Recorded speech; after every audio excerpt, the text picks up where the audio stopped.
Kosjem Biish'sh was a young woman, about 21 years old, in Salheim, the capital city and jewel of Keigos. At least, that was what everyone who lived there thought. The split between Keigos and Gregora happened long ago, but despite the occasional tension, it was a peaceful time. She had just returned from Ilam, copious coin in tow, as well as chordek sweet stew.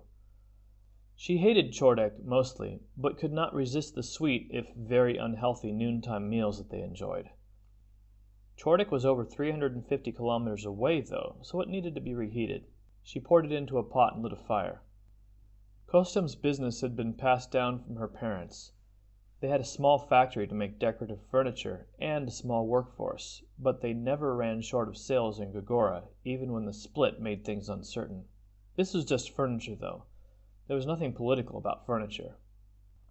The Salheim showcase was probably the most well-known on the colony, though Pentuck liked to claim theirs was. Pentuck simply had more people, so they could always claim superiority by pure numbers. No one traveled from Keigos Island to Gregora to visit the Pentuck arena, however.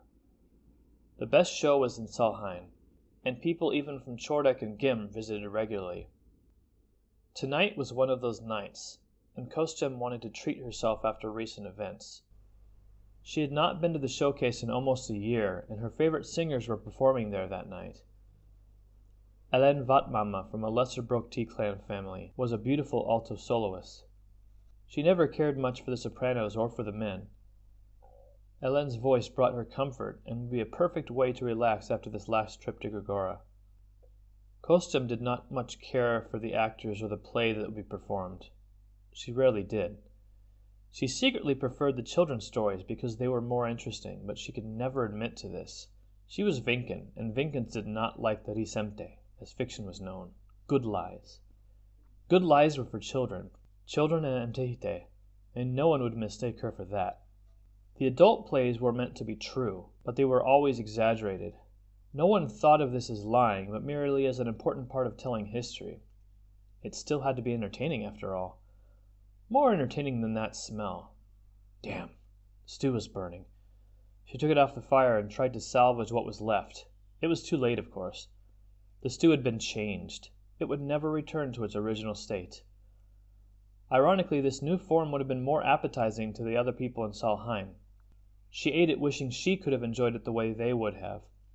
Her tastes were a bit strange because her family had been involved in trade since before she was born. She was raised to eat food from Avadi, Pentuck, Omtronkos, and Chordek more often than she ate food from her own hometown. Despite a difference in taste for food, she loved her hometown more than anything else. It was her home, and would always be her home, no matter how often she traveled or how much time she spent elsewhere. She tried to keep local friends who could ground her in the realities of Salheim. She showered and wore traditional clothes, appropriate for the showcase. A tightly woven grass skirt and a separate covering for her chest and abdomen, each made of a fiber not quite as soft as cotton. It was brown, the dominant color of her clan, Taldui, with intricate white patterns across the chest piece. She did not recognize the current head of her clan, so she proudly wore the Taldui crest. It was common in Salheim, though she would not dare do so in Chordek. She was not in a position of power, so she did not need to wear arm or face coverings. She secretly felt pity for those in power because they had to hide themselves. It was the idea of separation. They were separate from everyone else, while those without power revealed themselves. She liked letting people know who she was, though. The line into the showcase was long, as always. She already had her ticket and one for a friend. Her friend was late, however. She may have to miss the show. Kosjem was the one who bought the ticket, so she was not happy. She talked to one of the guards. "If you see a woman with a blue pez sheaf and a furanka crest on her cloak—" "Ma'am, there are thousands of people coming through these doors." "This one will be desperate, obviously, because she's coming in late. She has a cloak because she's a high-ranking member of her clan." "There are many heads of family and high family members here today." "There may well be a Lee here today. It's the first show of the season." Eli. Kosjem had heard that term before and knew they must be important people, but she did not understand what it meant. "Please, If anyone asks you about an extra ticket left by a woman named Kosjem, this is her ticket. I will try, ma'am, the guard said. Thank you. This is my ticket, by the way, she said, presenting the colorful gold-trimmed ticket. Her traditionalist grandfather would have bristled at this. Putting gold on decorations was something Mtehide did, but even in Salhain the practice was common among the rich now. The tone drums could be heard even outside. She was upset her friend was late, but happy to know she would get to hear her favorite singer and maybe catch the children's shows. She would do it from outside the auditorium, of course. She had no children herself. On her way into the main auditorium, she passed by a nude woman covered in scars. She had seen this sort of thing before. They were servants to the king and other important people. The sight was still very uncomfortable. She wanted to be open, but not that open. Paradoxically, these servants were said to have higher status than normal people. The servant did not look at Kosjem. Kosjem looked at the balcony seats. She wondered who of importance was there. She saw someone covered head to toe. Only their eyes were visible. This was very strange. Even when King Keigos came, he uncovered his face to watch, and the crest on his penny sheaf, the arm covering worn by high-ranking officials, was Furanka, her friend's clan, but obviously much higher rank. She couldn't even tell if this person was a man or a woman. I'm so sorry, I had a family emergency. My daughter broke her wrist and we spent the whole day in the hospital. I only just got her home, her friend said as she moved into the seat beside her. Kosjem was still looking at the high-ranking Furanka. Speaking of family, is that someone you know? She said. Furanka looked at the person on the balcony. She saw the crest on the covered person and said, Is there any Lee here tonight? What? Well, a very important person. I guess they were important from the title. Ili, meaning greater. But what are they? It's not important. We're here to relax. Kosjem sat again, and her friend followed her. A woman walked onto the stage in a bright red dress. It was not a traditional Vinken outfit, but it was a popular style at the time for women in Salhain. She approached a microphone and began to sing as a drum pounded behind her. Her voice was stronger than the drum, but followed the rhythm closely, pulsing to the beat. The whole room fixed their eyes on her, everyone except Kosjem. She turned back to the Ili. The Ili also had their eyes fixed on the woman. That was to be expected, but Kosjem had never seen someone like this before. The same nude woman she had seen before sat beside the Ili, but kept her eyes on the ground in front of her. The woman finished her song, and the room was filled with applause. The Ili's arms were covered completely, so it was difficult to tell if they were applauding, but there seemed to be movement under the arm coverings. Kosjem's friend, on the other hand, removed her arm covering to clap in approval. Even the king would remove it from time to time. Kosjem, what are you doing? Do not stare at the Ili, or his Eliza for that matter. I've never seen one before, Ili anyway. I'm sorry, Ristin. She had seen an Eliza before, of course, though they still made her uncomfortable, especially when they were men. She did not want to see a strange man's... see him in that state. You could be dead in a look. Keep your face forward where it belongs. Kosjem stared forward, her face going white. Of course. Staring at the king would be a bad idea too, even for a child. A grown woman staring at an important person like this, one with an Eliza nonetheless? The night progressed, and the plays started. Under the pretense of using the restroom, Kosjem excused herself and stood outside the children's hall. It was a story about a talking goat. She loved the imagination of the children's stories. It was a waste to leave those only to children. Maybe she could write the stories herself to tell to the children, but for as much as she admired them, she did not think she could write one herself. Are you lost, ma'am? An usher asked her. Oh, no, I just... My niece is in here watching this play. I wanted to make sure she was all right. It looks like there's no problems this year. The crowd is well behaved. Damn. Yes, they are. You're going to miss your show. It's the Gorugos this time, right? Ah, another gruesome massacre. Nothing more fun than that. Of course, fascinating time, she responded to him. Yes, I wish I could be there. Kainte Laris is leading tonight, right? Talentless hag. Wonderful actor. I suppose it's in the blood, she said aloud. Laris' clan were bred to be entertainers. Yes. They stared at each other for a few seconds. You're missing your show. Oh, yes, excuse me. She returned to her seat. She wished she could have seen more of the children's story, but she knew it was an unrealistic goal to begin with. She arrived just in time to see the first death. The stage was coated with fake blood, and a scream ripped through the whole auditorium. How long is this one supposed to be? Kosjem said. It's Gorugos. That's at least 4 hours. I would love to be on the stage in the children's auditorium. Don't count on it. It may just be a silly distraction, but you still need to be connected. Connected to whom exactly? Well, not being in Gregora clan would help. Kosjem hit Ristin in the back of the head. She cried out in pain. What the hell was that for? Don't you dare call me a Gregora.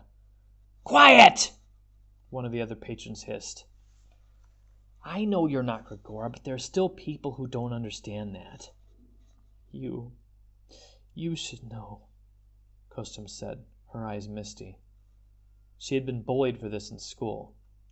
Ristin was always on her side, but she always felt that even she may fear that fact, as though being connected to that clan would lead her to treason. It was absurd.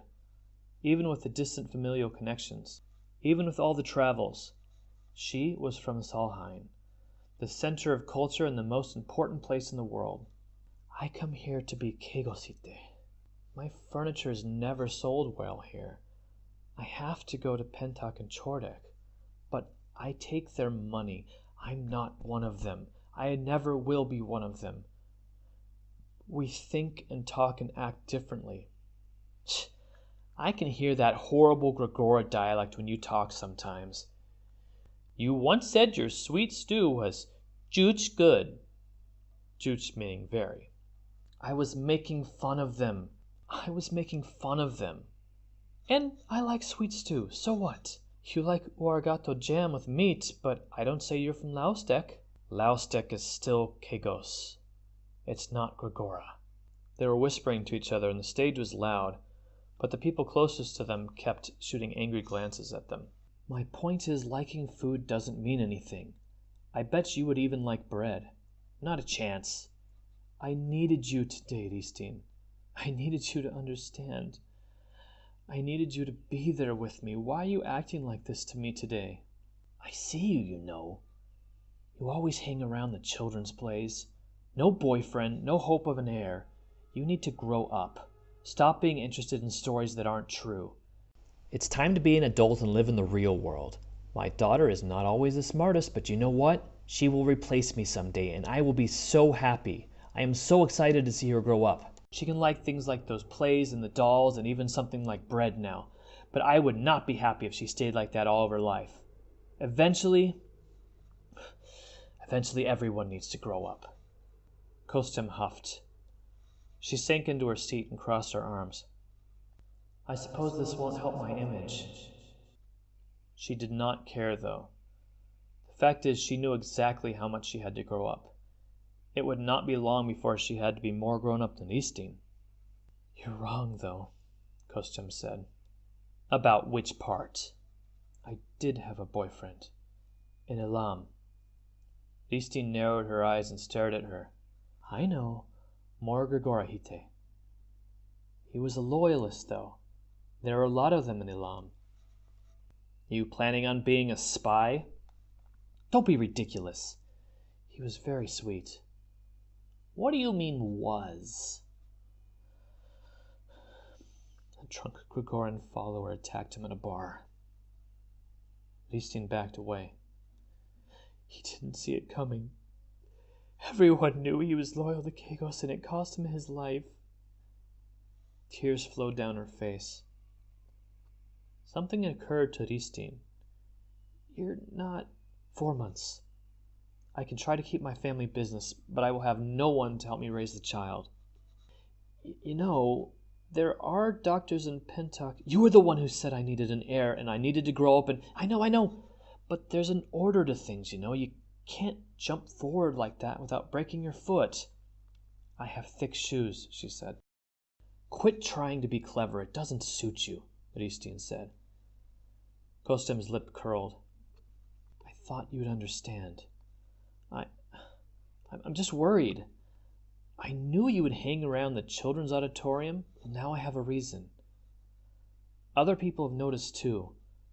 Solheim isn't so large that you can just get lost. It's not much bigger than Chordek or Beli. Beli? The Eric's town. Of course, the Brokti. They were the exception to everyone's Gregoran hate, though Kosjem would rather associate herself with the lesser families. The head family allied themselves completely with Gregora. There was hope, though. Kosado Brokti. Rumor had it that the king was great friends with him, and certainly he was not friends with Gregora. A sympathetic ear among the Brokti could help their cause. I need today. I thought you were different than all of them. I need to be Keigosite today. I need to be Taldui today, not Gregora. All right, I don't really mean it. I don't think you're Gregoran or Lifpej.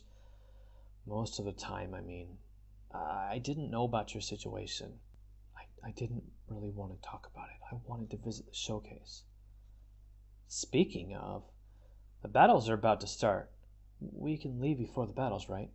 Yeah, there's always people leaving about the time they start. But the king's youngest brother is fighting today. He's a bit too old for you, but he's still very good looking, even at 40 years old.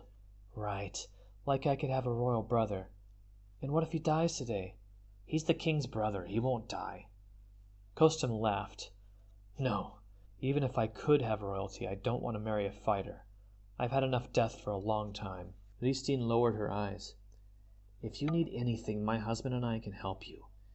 If you want, we can even take care of your child. Kazoyen could use a younger sibling, and you could stay in his or her life. Kostem's mouth twitched. She wanted to say yes, of course. It would be so much easier that way. She did not want to abandon her child, but this would not really be abandonment. She started to cry. It's fine. We'll be here to help. At the very least, free babysitting. Kostem sniffed. Thank you. They watched as the two warriors walked on stage. Sure enough, one of them was Ani Keigos, fourth in line for the throne and the most attractive of the brothers. Kostem looked around the balconies. The king was nowhere to be found. She supposed he had never been very close to his brother. The fighting was fierce, metal on metal, in a frenzied dance. A gasp across the crowd. The other fighter's sword had pierced Ani. No, that can't be right. You told me he couldn't die. He's royalty. Why would they put him in real danger? Ristin was naive, and Kostem had bought into it. He was in the fight. There was always a chance he would die. It was ridiculous that they would allow a royal brother into the fight, but once he was there, it was a matter of skill, not family or respect. The winner is Banket Risemtek, the announcer said. It took a moment to register the name, as everyone in the room was discussing the precarious state of the king's brother's life. Medics surrounded Keigos and took him off the stage. Thank you. Ani Keigos will survive if he is attended to quickly, Banket said. He's going to be all right, right? Kostem said. She finally realized. Risemtek? What clan is that? I have no idea. It's a strange name. I love that name. Do you think they used to be storytellers? They must be in Laris clan. Kosjem, don't start that again. If their family makes the place for children, I could talk to them. Ristin shook her head. Go for it. It's a worthwhile thing to be involved in the making of children's stories. Go for it. Kostem smiled before frowning once again. Is the king's brother going to be all right? I guess we'll find out tomorrow. Another two men stepped onto the stage, swords drawn. Neither of the friends felt the need to see another fight, and they moved toward the door. Come back to this channel for Chapter 2 in a week. This is a companion story to Diamond Spearhead, available on Amazon now. As strange as it feels to say this, like, share, and subscribe, and hit the notification bell. Especially share. That's more important than the other two.